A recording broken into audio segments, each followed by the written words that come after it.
नमस्कार दोस्तों, आज आपको राजस्थान बोर्ड कक्षा 12वीं गृह विज्ञान होम साइंस के वेरी मोस्ट इम्पोर्टेंट प्रश्न बताऊंगा।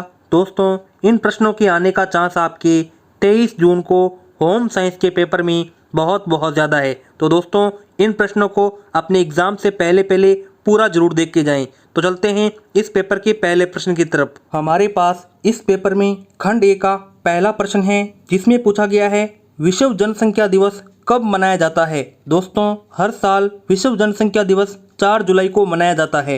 आगे दूसरा प्रश्न, जिसमें पूछा गया है कैरियर को परिभाषित कीजिए। आगे देख सकते हैं तीसरा प्रश्न पूछा गया है किशोरावस्था का अर्थ लिखिए। दोस्तों, आपको मैं फिर से बता दूं, ये है होम साइंस के 23 जून के लिए वेरी मोस्ट इंपॉर्टेंट प्रश्न है। आप इन्हें पूरा जरूर देख के जाएं एक बार। चौथा प्रश्न देख लेते हैं, पूछा गया है आहार आयोजन के कोई 2 सिद्धांत लिखिए। आगे पांचवा प्रश्न पूछा गया है सुरक्षित जल से आप क्या समझते हैं, यानी कि आपको बताना है कि जो सेफ वाटर है वो क्या होता है। आगे छठा प्रश्न देख सकते हैं, पूछा गया है पूरक आहार से आप क्या समझते हैं।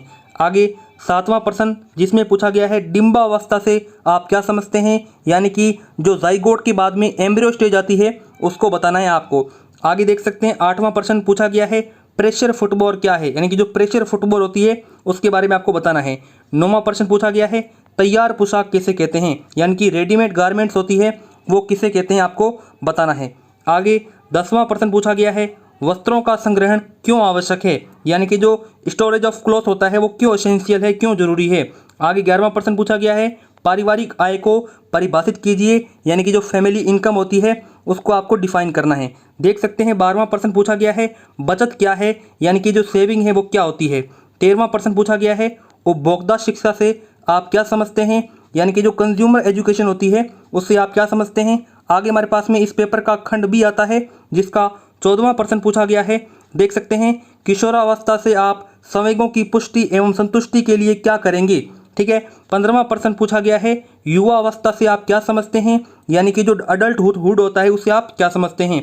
आगे 16वां प्रश्न HIV संक्रमण किन कारणों से फैलता है, यानी कि जो एड्स जो इससे होता है, HIV इन्फेक्शन से क्या होता है, एड्स होता है। तो आप जानते हो कि किसी एक ह्यूमन से संक्रमित ह्यूमन है उससे उसका जो द्रव है, कोई भी द्रव है, यानी कि वीर्य हो या थूक हो, कोई भी हो, जब वो स्वस्थ व्यक्ति के अंदर जाता है तो क्या होता है, HIV संक्रमण हो जाता है।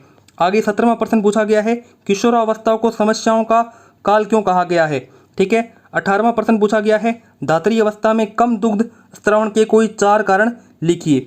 आगे देखते हैं 19वां प्रश्न पूछा गया है, देख सकते हैं वृद्ध व्यक्ति हेतु आहार आयोजन करते समय आप किन किन बिंदुओं को ध्यान में रखेंगे, कोई 4 आपको बताने हैं।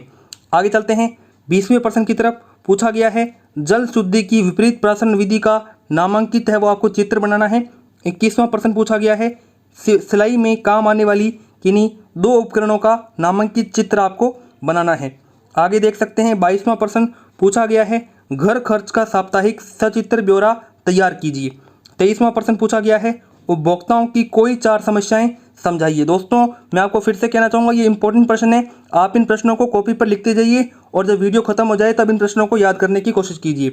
आगे 24वां प्रश्न पूछा गया है आप वस्तु क्रिय करते समय भार एवं माप अधिनियम का किस प्रकार उपयोग करेंगे। आगे दोस्तों इस पेपर का खंड सी आता है, जिसका 25वां प्रश्न पूछा गया है आप आहार आयोजन करते समय किन किन बिंदुओं का ध्यान रखेंगे। आगे देख सकते हैं 26वां प्रश्न पूछा गया है। 26वें प्रश्न में पूछा गया है कि किशोरावस्था की पोषण संबंधी समस्याओं के निवारण हेतु आप आहार आयोजन करते समय किन किन बिंदुओं को ध्यान में रखेंगे। आगे 27वां प्रश्न इंटीरियर डेकोरेशन व खाद्य एवं पोषण में रोजगार के अवसर में सुझाव लिखिए। दोस्तों, ये वेरी मोस्ट इंपॉर्टेंट प्रश्न है। आगे 28वां प्रश्न पूछा गया है विशिष्ट बालक को परिभाषित कीजिए। समस्यात्मक बालक किसे कहेंगे, आपके आसपास रहने वाले समस्यात्मक बालकों के व्यवहार की सूची बनाइए। आगे 29वां प्रश्न पूछा गया है मिलावट को परिभाषित कीजिए एवं मिलावट कितने प्रकार की होती है, वर्गीकरण लिखिए, यानी कि आपको क्लासिफिकेशन भी बताना है कि मिलावट का क्या क्लासिफिकेशन है।